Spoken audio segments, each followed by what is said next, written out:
This idea that like it is your patriotic duty to have this particular feeling about another country, no matter what the other country is. I don't care what country it is. So that goes too far on that side of it. And I think they're kind of reacting. It's kind of what you're saying. Yep. They're reacting to that. I do think that there is something patriotic. The Daily Wire recently fired Candace Owens, and they are taking a whole lot of heat. Ben Shapiro, Jeremy Boring, even Matt Walsh is taking a lot of heat for not really standing up for Candace Owens yet. But as you can see, as you're going to see in this clip that I'm going to play, Matt Walsh actually tried to take the same stance as Candace Owens and kind of defend her position that actually got her fired from the Daily Wire by Ben Shapiro and Jeremy Boring.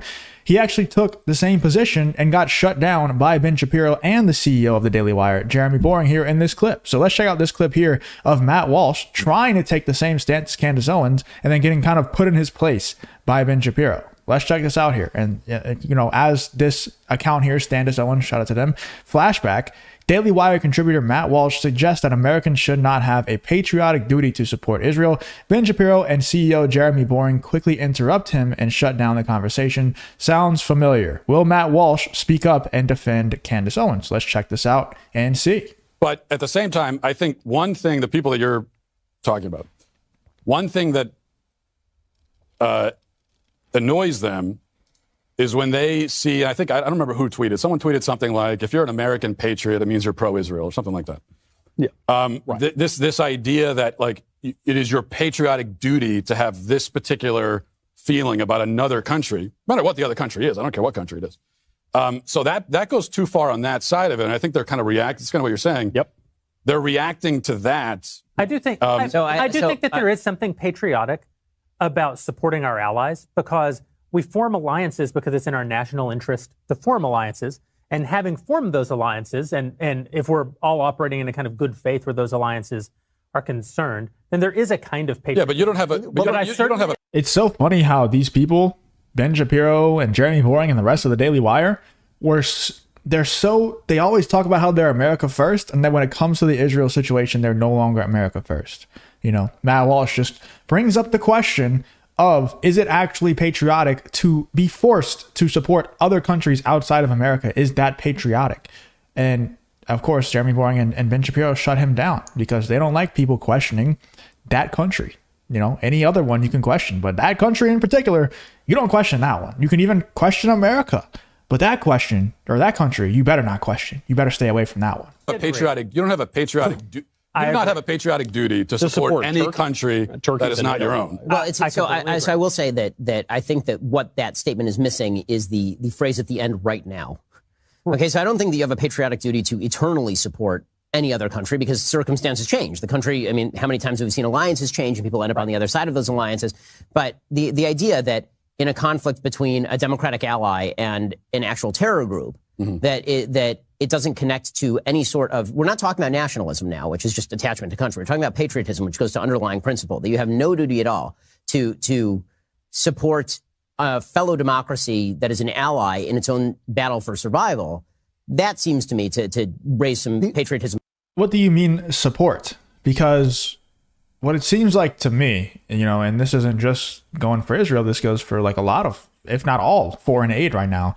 It seems like a bunch of nonsense when you really look into it, right? It seems like it's never really about supporting the country. There's always like an ulterior motive when you look deeper into it. And it's always taking the Americans' tax dollars. So I don't really understand exactly what they mean by support because we don't have much of a choice on whether we want to support them or not, because if we don't pay taxes, we get arrested and our tax dollars are going to these foreign countries. So let me know in the comments what exactly they mean. Do they mean putting the flag in our bio on Twitter? Is that what they mean by support? Or do they mean with our tax dollars? Because we don't have much of a choice when it comes to the tax dollars. If I did have a choice, then I wouldn't be giving it to these foreign countries personally.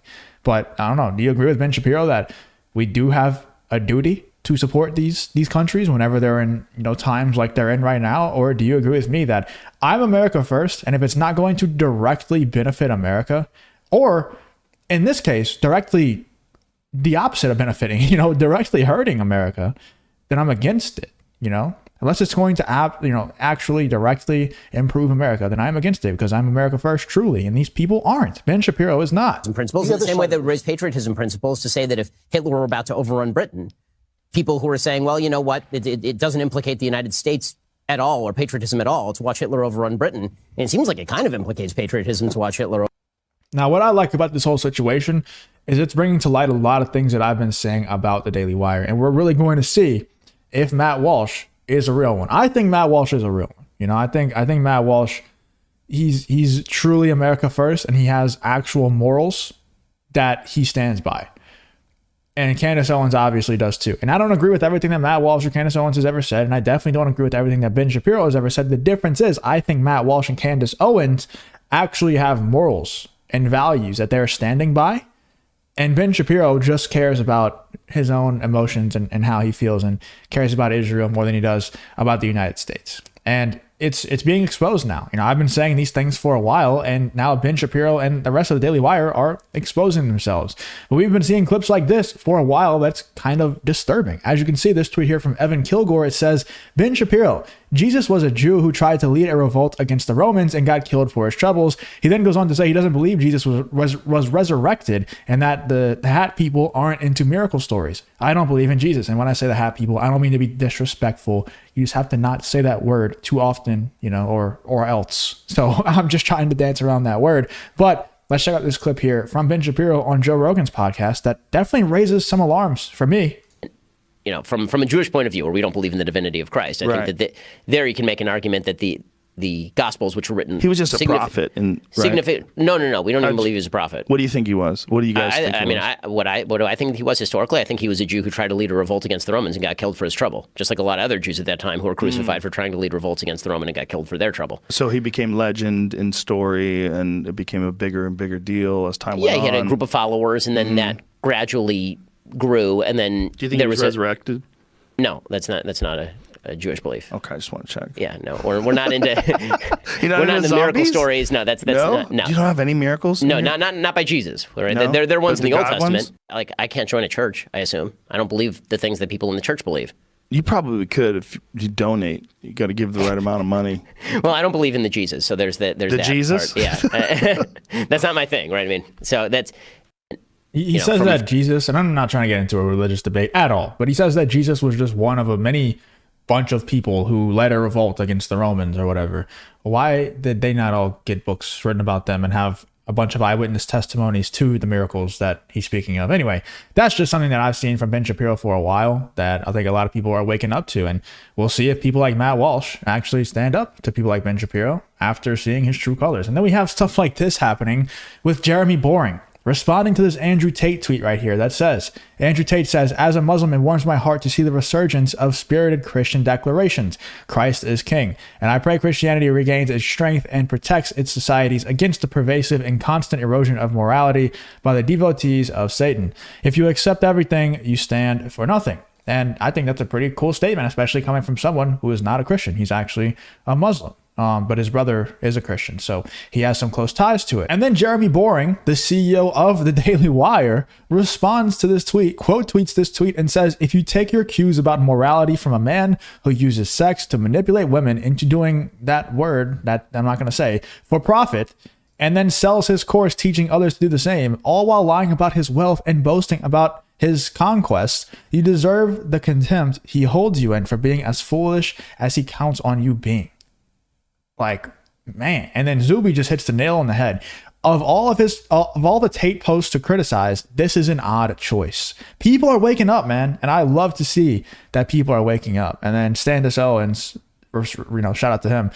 Nice deflection attempt. You, Clavin, and Shapiro have all exposed yourselves as complete hypocrites for canceling Queen Candace Owens and then claiming it is that word to say Christ is king. We see right through you. Queen Candace won and you suck. I agree, man. I like I said, definitely don't agree with everything that Candace Owens has ever said, but I hardcore disagree with a lot of things that the Daily Wire stands for nowadays, and that they're very obviously telling us that they stand for by tweeting stuff like this. You know, in my opinion, and I know that they're going to 100% deny this, they stand for anti-Christian, anti-America first. You know, I'm not saying that they're anti-America, but they're definitely not America first. They're not, you know, they're that other country first, 100%. And they seem to be anti-Christian by taking offense to things like this Andrew Tate tweet. Like, if you take your cues about morality from a man who uses sex to manipulate women, like what cues of morality? He's just simply saying he's glad to see that Christians are taking a stand again. And that offends Jeremy Boring because he's anti-Christian. Like that's the bottom line. Let me know in the comments if I'm crazy. I would love to be crazy, but I don't think I am. I think the Daily Wire stands for things that most people who follow the Daily Wire wouldn't be supporting if they weren't the Daily Wire. Let me know in the comments what you think about this whole situation. Obviously, Jeremy Boring, the CEO of the Daily Wire, got absolutely torn apart in the comment section here, but Zuby just hit the nail on the head. You know, of all the tape posts to criticize, this is an odd choice. Let me know in the comments what you're thinking about this whole situation with Ben Shapiro shutting down Matt Walsh in this little clip, and, you know, Jeremy Boring interrupting him, making sure that he doesn't say the actual truth. Let me know in the comments what you're thinking about this whole situation. If you did enjoy the video, please leave a like, subscribe, all that good stuff, and I hope to see you guys on the next one.